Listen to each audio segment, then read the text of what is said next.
Very good morning students. Last கிளாஸில் நம்ம வந்து செயற்கூறுகளின் வகைகள் பார்த்தோம் இல்லையா? ஸோ அந்த செயற்கூறுகளின் வகைகள், அதோட தலைப்பு கோப்புகள்னா என்ன அது பார்த்தோம். அதுக்கப்புறம் கெட்ஸ் புட்ஸ் செயற்கூறுகள் பார்த்தோம். அதுக்கப்புறம் குறியீடு செயற்கூறுகள் பார்த்தோம். அது சி டைப் ஹெடர் ஃபைல்ஸ் பார்த்தோம் இல்லையா? சி டைப் ஹெடர் ஃபைல்ஸில் என்னென்ன பார்த்தோம்? இஸ் ஆல்ஃபா பார்த்தோம், இஸ் ஆல் நம் பார்த்தோம், இஸ் டிஜிட் பார்த்தோம். ஸோ அந்த மாதிரி நிறைய ஃபங்க்ஷன்ஸ் நம்ம பார்த்தோம் இல்லையா? அப்புறம் is lower, is upper, to அப்பர்னா எப்படி டிஃபைன் பண்ணுவோம், எப்படி ஃபங்க்ஷன் பண்ணுவோம். அதுக்கப்புறம் டூ லோவர் அதெல்லாம் பார்த்தோம் இல்லையா? அதுக்கப்புறம் சரங்கள் வந்து எப்படி கையாளுறதுன்னு பார்த்தோம். அதாவது ஸ்ட்ரிங்ஸோட ஹெடர் ஃபைல் என்னென்னு பார்த்தோம். அதுக்கு கீழே வர ஃபங்க்ஷன்ஸ், காமனான ஃபங்க்ஷன்ஸ் நம்ம சிலது பார்த்தோம். எஸ்டிஆர் சிபிஒய் பார்த்தோம், அதாவது ஸ்ட்ரிங் காப்பி பண்ணுறது. அதுக்கப்புறம் எஸ்டிஆர்சிஎம்பி பார்த்தோம். அதாவது நம்ம வந்து ரெண்டையும் வந்து கம்பேர் பண்ணுறது, நம்ம ஸ்ட்ரிங்ஸை வந்து கம்பேர் பண்ணுறதை பார்த்தோம். அதுக்கப்புறம் எஸ்டிஆர்சிஏடி அது நம்ம பார்த்தோம் இல்லையா? ஸோ இந்த மாதிரி ஸ்ட்ரிங்ஸோட செயலிழப்புகள் நம்ம பார்த்தோம். அது போக யூபிஆர் அதாவது ஸ்ட்ரிங்ஸ் அப்பா, அதுக்கப்புறம் ஸ்ட்ரிங் லோவர், இந்த மாதிரி சில ஃபங்க்ஷன்ஸ் பார்த்தோம். அதுக்கப்புறம் கணித செயற்கூறுகளும் நம்ம சிலதை பார்த்தோம் இல்லையா? கணித செயற்கூறு வந்து math.hங்கிற ஹெடர் ஃபைல் யூஸ் பண்ணி எந்த மாதிரி செயற்கூறுகள் இருக்குது, செயற்கூறுகள் என்னெல்லாம் இருக்குன்னா காஸ் செயற்கூறு பார்த்தோம், ஸ்கொயர் ரூட் செயற்கூறு, அதுக்கப்புறம் சைன் செயற்கூறு, அதுக்கப்புறம் பவர் செயற்கூறு அதெல்லாம் பார்த்தோம். ஸோ நெக்ஸ்ட் வந்து நம்ம இன்றைக்கி என்ன பார்க்க போகிறோம் அப்படின்னா பயனர் வரையறுக்கப்பட்ட செயற்கூறுகள் பற்றி நம்ம பார்க்கலாம் இன்றைக்கி. ஓகே, ஸோ பயனர் வரையறுக்கப்பட்ட செயற்கூறுகள் அப்படின்னா வந்து என்னென்னா யூசர் டிஃபைன் ஃபங்க்ஷன்ஸ்னு நம்ம சொல்லலாம். ஓகேவா? யூசர் டிஃபைன் ஃபங்க்ஷன்ஸ் பக்கத்தில் எழுதி வச்சுக்கோங்க. பயனர் வரையறுக்கப்பட்ட செயற்கூறுகள், பேஜ் நம்பர் 105 புக் எடுத்துக்கோங்க. ஸோ பயனர் வரையறுக்கப்பட்ட செயற்கூறுகள் அப்படின்னா வந்து யூசர் டிஃபைன்டு ஃபங்க்ஷன்ஸ் நோட் பண்ணிக்கோங்க. சரியா? ஸோ இந்த நம்ம யூசர் டிஃபைன் ஃபங்க்ஷனை பற்றி, பயனர் வரையறுக்கப்பட்ட செயற்கூறுகள் நம்ம பார்க்குறதுக்கு முன்னாடி நம்ம வந்து ஃபங்க்ஷன்னா என்ன, முதல்ல நம்ம வந்து இந்த லெசன் ஸ்டார்டிங்கில் நம்ம வந்து ஃபங்க்ஷன்னா என்ன நம்ம பார்த்தோம் இல்லையா? ஸோ ஃபங்க்ஷன்னா என்ன அப்படின்னா அந்த ஃபங்க்ஷன் இது வந்து ஃபங்க்ஷனுங்கிறது ஒரு சின்ன ப்ரோக்ராம். அதை வந்து நம்ம டிவைட் பண்ணி லார்ஜ் ப்ரோக்ராம், ஒரு பெரிய ப்ரோக்ராம் வந்து நம்ம டிவைட் பண்ணி வைக்கிறது தான் வந்து நம்ம என்ன சொன்னோம் அப்படின்னா ஃபங்க்ஷன் நம்ம சொல்கிறோம். ஸோ ஒரு சின்ன ப்ரோக்ராமாக பெரிய ப்ரோக்ராம் வந்து சின்ன ப்ரோக்ராமாக டிஃபைன் பண்ணுறது தான் வந்து நம்ம வந்து ஃபங்க்ஷன் நம்ம சொல்கிறோம் இல்லையா? ஸோ இதில் வந்து நம்ம 2 விதமான ஃபங்க்ஷன்ஸ் நம்ம பார்த்துருக்கோம். 2 விதமான ஃபங்க்ஷன்ஸ் என்ன அப்படின்னு பார்த்தோன்னா built-in functions, user define function சொல்கிறோம் இல்லையா? பயனர் வரையறுக்கப்பட்ட செயற்கூறு, அதுக்கப்புறம் வந்து பில்ட்-இன் ஃபங்க்ஷன்ஸ் நம்ம பார்த்தோம் இல்லையா? ஸோ இதில் வந்து நம்ம ஆல்ரெடி பார்த்துட்டோம். பில்ட்-இன் ஃபங்க்ஷன்ஸ்னால் வந்து ஆல்ரெடி ரிட்டர்ன் பண்ணி கம்பைல் பண்ணியிருக்கோம். ஆல்ரெடி ரிட்டர்ன் ஆகிருக்கும், நம்ம கம்பைல் பண்ணிக்கலாம். அடுத்தது வந்து யூசர் டிஃபைன் ஃபங்க்ஷன்ஸ் அப்படின்னா வந்து நம்ம தான் யூசருங்கும் போது நம்மளே க்ரியேட் பண்ணுவோம். ஒரு ஃபங்க்ஷன் நம்மளே வந்து க்ரியேட் பண்ணணும். ஓகேவா? ஓகே, ஸோ நம்ம வந்து ஃபங்க்ஷன் வந்து இன்புட் வாங்கணும். அதோடு வந்து சில ஆப்ரேஷன் தான் பெர்ஃபார்ம் பண்ணணும். அதுக்கப்புறம் ரிட்டர்ன் வேல்யூ வந்து வந்து ரிட்டர்ன் பண்ணுறத வந்து நம்ம அவுட்புட்டாக நமக்கு வந்து கிடைக்கிது. ஓகேவா? ஸோ எக்ஸாம்பிள் அப்படின்னு பார்த்துட்டோம் அப்படின்னா நம்ம வந்து கிளாஸில் எடுத்துக்கலாம். கிளாஸில் வந்து நம்ம எப்படி எடுத்துக்கலாம் அப்படின்னா கிளாஸ் டீச்சர், ஸ்டூடெண்ட்ஸ் எடுத்துக்கலாம். ஸோ கிளாஸ் டீச்சருங்க மெயின் ப்ரோக்ராம், ஸ்டூடெண்ட்டுங்கிறது நம்ம என்ன சப் ப்ரோக்ராமாக எடுத்துக்கலாம். So class teacher plays a role எந்த மாதிரினா ஒரு மெயின் ப்ரோக்ராமாக எடுத்துகிட்டு, மெயின் ஃபங்க்ஷனை எடுத்துகிட்டு நம்ம ஸ்டூடெண்ட்டை வந்து நம்ம என்ன பண்ணிக்கலாம் அப்படின்னா ஒரு ஃபங்க்ஷன் நம்ம சொல்லிக்கலாம். ஸோ ஏதாவது ஒரு ஒர்க்கு கொடுத்து அந்த ஒர்க்கை வந்து நம்ம கம்ப்ளீட் பண்ண சொல்லி நம்ம வந்து ஒரு ஸ்டூடெண்ட்டை நம்ம சொல்கிறோம். அதுதான் ஸோ ஒரு மெயின் ப்ரோக்ராம், ஒரு மெயின் ஃபங்க்ஷன் வந்து நம்ம சப் ப்ரோக்ராமுக்கு வந்து நம்ம வந்து ஒரு ஒர்க் கொடுக்குறோம். சரி, ஒரு இன்ஸ்ட்ரக்ஷன்ஸ் வந்து நம்ம ஃபாலோ பண்ணுறோம். இதுதான் வந்து எக்ஸாம்பிள். ஓகேவா? ஸோ இப்போ வந்து அடுத்தது வந்து செயற்கூறு வரையறுப்பு. ஸோ செயற்கூறு வரையறுப்பு அப்படின்னா வந்து பாருங்கள், இதான் செயற்கூறு வரையறுப்பு. ஸோ என்னென்னா திருப்பு அனுப்பும் தரவு வகை செயற்கூறின் பெயர் தான் வந்து சின்டாக்ஸ். ஸோ சின்டாக்ஸ் அப்படின்னா வந்து இங்கிலீஷில் நோட் பண்ணிக்கோங்க. நம்ம புக்கில் வந்து தமிழில் கொடுத்துருக்காங்க, இங்கிலீஷில் நோட் பண்ணிக்கோங்க. ரிட்டர்ன் வேல்யூ எழுதிக்கோங்க. Return data type function name. சரியா? ஸோ இந்த அளபுருக்கள் பட்டியல் வந்து என்னது? Parameter list. உங்களுக்கே தெரியும் அளபுருனா என்னது? Parameter list. அடுத்தது நம்ம இந்த கேர்லி பிரேசஸ் வந்து கண்டிப்பாக இருக்கணும். நம்ம வந்து எவ்வளோ ஒரு ஸ்டேட்மெண்ட் நம்ம கொடுத்தாலும் சரி, மோர் தேன் 2 ஃபங்க்ஷன்ஸ் 2 ஸ்டேட்மெண்ட்ஸ் எது கொடுத்தாலும் சரி, இந்த கேர்லி பிரேசஸ் வந்து மஸ்ட். சரியா? ஸோ செயற்கூறின் உடற்பகுதி இது என்னது? Body of the loop. சரியா? ஸோ இது வந்து ரிட்டர்ன் டேட்டா டைப், அதாவது திருப்பி அனுப்பும் தரவு வகை அப்படின்னா என்ன அப்படின்னா நம்ம எந்த மாதிரி டேட்டா வந்து நம்ம ரிட்டர்ன் பண்ண போகிறோமோ அதை வந்து நம்ம இங்கே மென்ஷன் பண்ணி சொல்கிறது தான் வந்து திருப்பி அனுப்பும் தரவு. இப்போ எக்ஸாம்பிள் வந்து இன்ட்டாக இருக்கலாம், ஸ்ட்ரிங்காக இருக்கலாம், அந்த மாதிரி வந்து எந்த மாதிரி நம்ம டேட்டா டைப்பை ரிட்டர்ன் பண்ண போகிறோமோ அந்த தரவு வகை தான் நம்ம இங்கே சொல்கிறோம். அடுத்து வந்து ஃபங்க்ஷன் நேம். சரியா?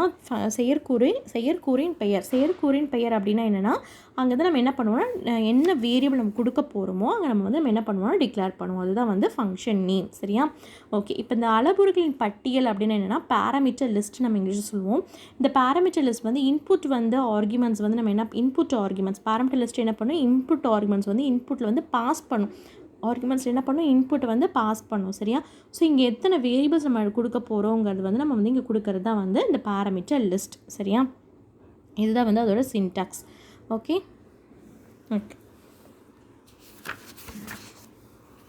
அடுத்தது நம்ம செயற்கூறின் முன்வடிவு நம்ம பார்க்கலாம். செயற்கூறின் முன்வடிவு. ஓகே. செயற்கூறின் முன்வடிவு அப்படின்னா இந்த ப்ரோக்ராம் வந்து நம்ம வந்து கம்பல்சரி கிடையாது, ஒரு ஃபங்க்ஷன் தான் நம்ம யூஸ் பண்ணணும் அப்படிங்கிறது கம்பல்சரி கிடையாது. நம்ம எவ்வளோ ஃபங்க்ஷன்ஸ் வேணாலும் எவ்வளோ செயற்கூறு வேணாலும் நம்ம என்ன பண்ணிக்கலாம்னா யூஸ் பண்ணிக்கலாம். பட் ஆனால் வந்து மெயின் ஃபங்க்ஷன் பார்த்துட்டோன்னா ஒரே ஒரு மெயின் ஃபங்க்ஷன் தான் இருக்கணும். பாருங்கள், C++ நிரல் பல செயற்கூறுகளை கொண்டிருக்கலாம், ஆனால் நிரல் செயற்பாட்டினை தொடங்க கண்டிப்பாக ஒரே ஒரு மெயின் செயற்கூறு இருக்க வேண்டும். வரையறுக்கும் போது செயற்கூறுகளை நம்ம அவற்றை நம் விருப்பப்படி எந்த வரிசையில் வேண்டுமானாலும் எழுதலாம். ஸோ எப்படி வேணாலும் எந்த ஆர்டரில் வேணால் நம்ம எழுதிக்கலாம். பயனர் வரையறுக்கும் செயற்கூறுகள் மெயின் செயற்கூற்றின் முன் அல்லது பின் அமைக்கலாம். மாறியை அறிவிப்பது போன்று ஒரு செயற்கூறையும் நிரல் அதை பயன்படுத்தும் முன்னரே அறிவிக்கப்பட வேண்டும். செயற்கூறு அறிவிப்பு கூற்றை மெயின் செயற்கூறின் வெளியே தான் கொடுக்கணும். சரியா? ஸோ ஒரு மெயின் ஃபங்க்ஷன் வந்து இதுலேருந்து வந்து அந்த மெயின் ஃபங்க்ஷன் தான் வந்து நம்ம எக்ஸிக்யூட் ஆகுது. அங்கே தான் நமக்கு வந்து ஸ்டார்ட் ஆகுது. எங்கே எக்ஸிக்யூட் ஆகுதுங்கிறது அந்த மெயின் ஃபங்க்ஷன் தான் நம்ம ஸ்டார்ட் ஆகும். ஸோ யூசர் டிஃபைன் ஃபங்க்ஷன் வந்து நம்ம என்ன பண்ணணும்னா மெயின் ஃபங்க்ஷன் வந்து டிக்ளேர் பண்ணுவோம். டிக்ளேர் த மெயின் ஃபங்க்ஷன் தான் நம்ம என்ன சொல்கிறோம் அப்படின்னா செயற்கூறின் முன் வடிவுன்னு சொல்கிறோம். சரியா? ஸோ இதே வந்து நம்ம மெயின் ஃபங்க்ஷனுக்கு முன்னாடியே நம்ம வந்து டிக்ளேர் பண்ண போகிறோம், மெயின் ஃபங்க்ஷன் முன்னாடியே நம்ம வந்து கொடுக்க போகிறோம் அப்படின்னா வந்து நம்ம டிக்ளேர் பண்ண தேவை கிடையாது. ஆஃப்டர் த மெயின் ஃபங்க்ஷன் அப்படிங்கும் போது தான் வந்து நம்ம என்ன பண்ண அந்த ஃபங்க்ஷன் வந்து நம்ம டிக்ளேர் பண்ணணும். ஸோ புரிஞ்சுதா? ஓகேவா? ஸோ இதுதான் வந்து இதோட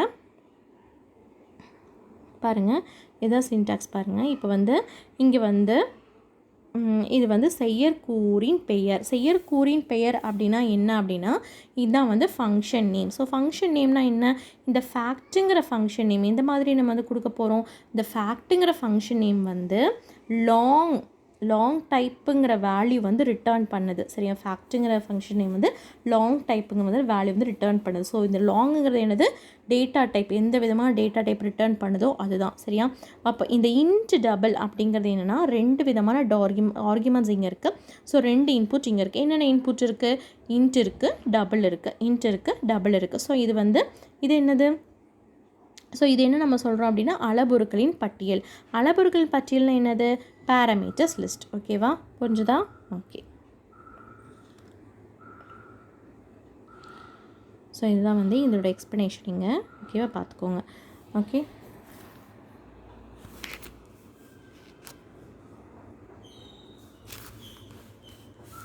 அடுத்தது நம்ம வந்து வாய்டை பற்றி நம்ம பார்க்கலாம். ஓகேவா?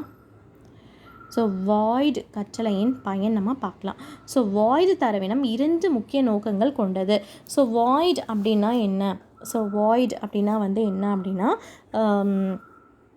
இந்த ரிட்டர்ன் டைப்பில் வந்து இன்ட்னா என்ன, இன்ட்னா எப்படி டிக்ளேர் பண்ண, எப்படி வந்து வேல்யூஸ் அவுட்புட்டாக வருது, ஃப்ளோட்னா எப்படி ரிட்டர்ன் பண்ணுது, கேரக்டர்னால் எப்படி ரிட்டர்ன் பண்ணுது, அதுதான் வந்து.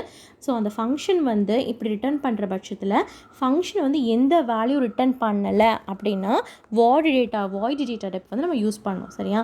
ஸோ ஃப்ளோட்னா எந்த மாதிரி ஃபங்க்ஷன் டிக்ளேர் பண்ணல, கேரக்டர், ஸோ எந்த ஃபங்க்ஷனில் எந்த வேல்யூ ரிட்டர்ன் பண்ணலை அப்படிங்கும் போது நம்ம வந்து வாய்டு டேட்டா டைப் தான் யூஸ் பண்ணுவோம். சரியா? ஸோ இது இம்பார்ட்டன்ட் 2 மார்க்ஸ் 3 மார்க்ஸில் கேட்பாங்க. சரியா? ஸோ ஃபங்க்ஷன் வந்து வேல்யூ வந்து ரிட்டர்ன் பண்ணாது, செயற்கூறு வந்து வேல்யூ ரிட்டர்ன் பண்ணாதுங்கும் போது நம்ம என்ன பண்ணுவோம், நம்ம வேல்யூ வந்து நம்ம என்ன பண்ணுவோம்னா அவுட்புட் எந்த மாதிரி கொடுக்குறோம் அப்படிங்கிறது அவுட்புட். ஸோ அந்த வாய்டுங்கிறது என்னென்னா எந்த மாதிரி வந்து டேட்டா டைப்பாகவும் இருக்கலாம். வாய்டு ஃபங்க்ஷனாகவே என்னது, எம்டி, எந்த வேல்யூ ரிட்டர்ன் பண்ணாது, அதுதான். அந்த மாதிரி ஞாபகம் வச்சுக்கோங்க. சரியா? ஓகே. அடுத்தது வந்து செயற்கூற்றை செயல்படுத்துதல். ஸோ இது வந்து செயற்கூற்றை செயல்படுத்துதல் அப்படின்னா என்னென்னா ஒரு பாருங்கள், பயனர் வரையறுத்த செயற்கூறை செயல்படுத்த அதன் பெயர் மற்றும் தேவையான செயலற்புகள் கொண்டு அழைக்க வேண்டும். ஸோ நேமோடையும் நம்ம என்ன பண்ணலாம், அதோட எப்படி பாஸ் பண்ணுறோம் அப்படிங்கிறது ஆர்குமெண்ட்ஸ் வந்து பாஸ் பண்ணுறதுக்கு வந்து இது யூஸ் ஆகுது. சரியா? அடுத்தது கால் ஃபங்க்ஷன், அதாவது வந்து என்னென்னா செயற்கூற்றை அழைக்கும் போது நிரல்பெயர்ப்பி செயற்கூற்றின் முன் வடிவத்தை பயன்படுத்தி தான் வந்து செயற்கூறு சரியாக வந்து அழைக்கப்பட்டுள்ளதா அப்படிங்க வந்து சரிபார்க்கும். இந்த முன்வடிவில் உள்ள செயற்கூறுகளின் தரவு வகையும் அழைப்பு கூற்றில் உள்ள செயலர்களின் தரவு வகையும் பொருத்தமாக இல்லை அப்படின்னா தரவு வகை மாற்றம் தானாகவே செய்ய முடியும். அப்படிங்கிறதான் நிரல் பெயர்ப்பி அதை வந்து செய்யும். இல்லைன்னா வந்து நிரல் பெயர்ப்பி என்ன பண்ணும், பிழை அப்படிங்கிறத அறிவிக்கும். ஓகேவா? ஸோ இதுதான் வந்து எடுத்துக்காட்டு. ஸோ இந்த மாதிரி டிஸ்பிளே அப்படின்னா வந்து செயலுறுப்பு வந்து என்ன பண்ணுன்னா, ஸோ இது வந்து எப்படி எந்த மாதிரி நம்ம அக்சஸ் பண்ண முடியுங்கிறது ஸோ இந்த மாதிரி நம்ம கொடுக்கலாம். சரியா? ஸோ டிஸ்பிளே அப்படிங்கிற செயலுறுப்பு ஏற்காது, அதோட எந்த மதிப்பையும் திருப்பி அனுப்பாத அழைப்பு தான் வந்து அழைப்பு செயற்குரியது. ஸோ டிஸ்பிளே எக்ஸ்பைன் கொடுத்தோம்னா செயலுறுப்புகளை ஏற்கும், அதோட வந்து எந்த மதிப்பு திருப்பி அனுப்பாத அழைப்பு செயற்கூறு. இதே எக்ஸஸ் ஈக்குவல் டு டிஸ்பிளேன்னு கொடுத்தோம்னா செயலுறுப்பு ஏற்காது, அதோட மதிப்பை வந்து திருப்பி அனுப்பும் அழைப்பு வந்து செயற்கூறு. இதே எக்ஸஸ் ஈக்குவல் டிஸ்பிளே எக்ஸ்வைனா செயலுறுப்புகளை ஏற்கும் மற்றும் மதிப்பை திருப்பி அனுப்பும் அழைக்கும் வந்து செயற்கூறு. ஓகே, நெக்ஸ்ட்டு வந்து நாளைக்கு வந்து நம்ம ஃபார்மல் பேராமீட்டர்ஸ், ஆக்சுவல் பேராமீட்டர்ஸ், முறையான அளவுருக்கள், அதோட மெய்யான அளவுருக்கள் அதை வந்து நம்ம பார்க்கலாம். ஓகே.